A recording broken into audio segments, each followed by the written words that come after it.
guys, magandang gabi po. So, huling gabi na po ni Lola dito sa amin. At, ayun nga mga kalangga. Ito po ang doings namin ngayon. Busy po ang aking na mama. Take charge naman na yung kapatid ko sa bantay kay Lola. Ayan siya. Si Papa naman ay tumutulong sa ano guys? Kasi po kanina parang pumunta dito lang. Wow!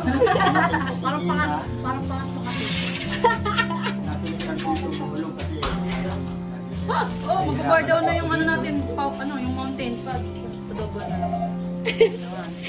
So, ayan mga kalangga na... Here pa. Wala pumunta dito kanina. Grabe siya. Yan mga kalangga.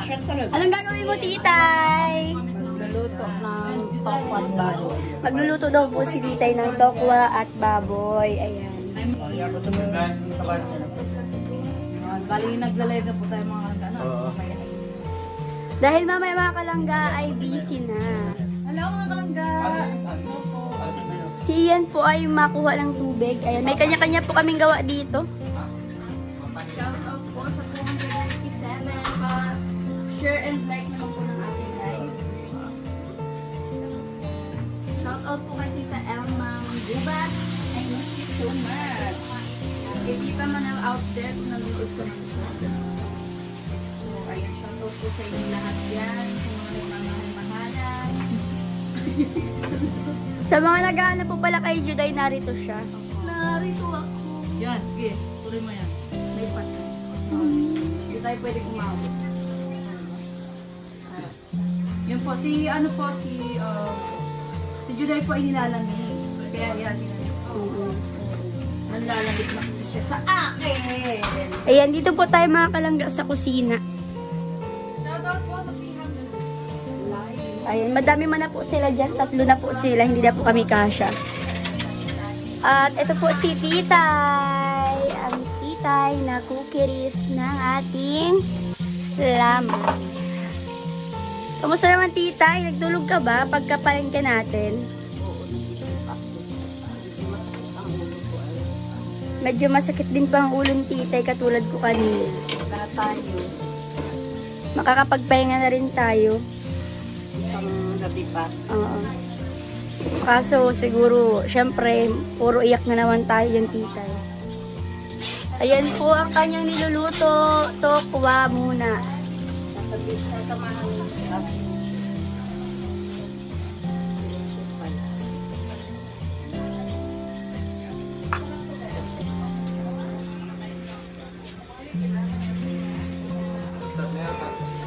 Eight pa man po. 8 pa daw ang tribute. Kilala at pag-alala kay Nanay Marie sa pamamagitan ng isang handog ang St. Peter Tribute. Inanihan ko po ang lahat na tumayo para sa ating pagbugad na panalangin.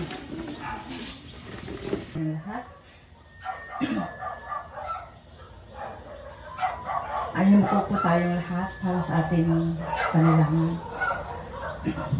Aming Diyos Ama sa langit, Diyos na mapagpala, Diyos na buhay, Diyos na may hawak ng buhay namin, Diyos na may pakialam sa buhay namin, Diyos na lumikha ng lahat ng bagay dito sa mundo, Diyos na nagbigay sa amin ng kaligtasan sa pamamagitan ng Panginoong Jesus na sinabi niyo na sa John 3:16, sabi niyo po ay,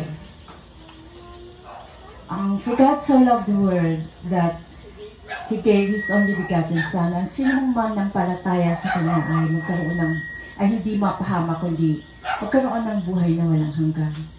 Kayo ang aming Diyos ng kaligtasan, kayo ang Diyos na buhay noon at magpakailanman, at binibigyan kami ng pag-asa ng ganitong buhay na meron palang buhay na walang hanggan.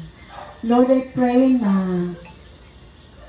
let this be an appointed time sa bawat isa sa amin na maging reflection ito na ang buhay po talaga namin ay hiram lang. Na meron kaming kaligtasan na bawat isa ay maranasan ang kaligtasan ito na i-claim ang pangako niyong ito na ang sino man manampalataya sa iyo ay magkakaroon ng buhay na walang hanggan. Nang bawat nakikinig na ito ng salitang ito, Lord, I pray, I declare na let this be an appointed time para sa bawat isa na i-claim po itong bahaging ito sa buhay namin na may buhay kaming walang hanggan. I pray na malagay ito sa puso namin, sa isip ng bawat isa sa kanila, na tunay po na hawak niyo ang season ng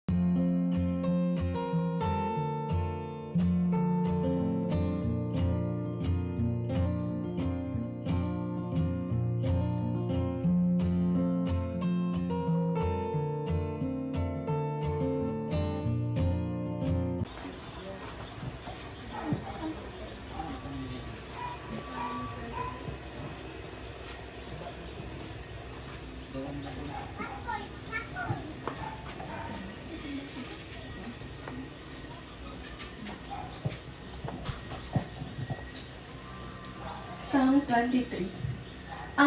Number 1, ang Panginoon ay ang Panginoon aking pastor. Hindi ako mangangailangan. Kaniyang pinahihiga ako sa sariwang pastulan. Pinapatnubayan niya ako sa siping ng mga tubig na pahingahan. Kanyang pinapanauli ang aking kaluluwa, pinapatnubayan niya ako sa mga lantas ng katuwiran, alang-alang sa kanyang pangalan. Oo, bagaman ako'y lumalakad sa libis ng lilim ng kamatayan, wala akong kinatatakutang kasamaan, sapagkat ikaw ay sumasa akin. Ang iyong pamalo at ang iyong tungkod ay nagsisialiw sa akin. Iyong pinaghahandaan ako ng dulang sa harap ko, sa harapan ng aking mga kaaway. Iyong pinahiran ang aking ulo ng langis, ang aking saro ay inaapawan. Tunay na ang kabutihan at kaawaan ay susunod sa akin sa lahat ng mga kaarawan ng aking buhay. At ako'y tatahan sa bahay ng Panginoon magpakailanman.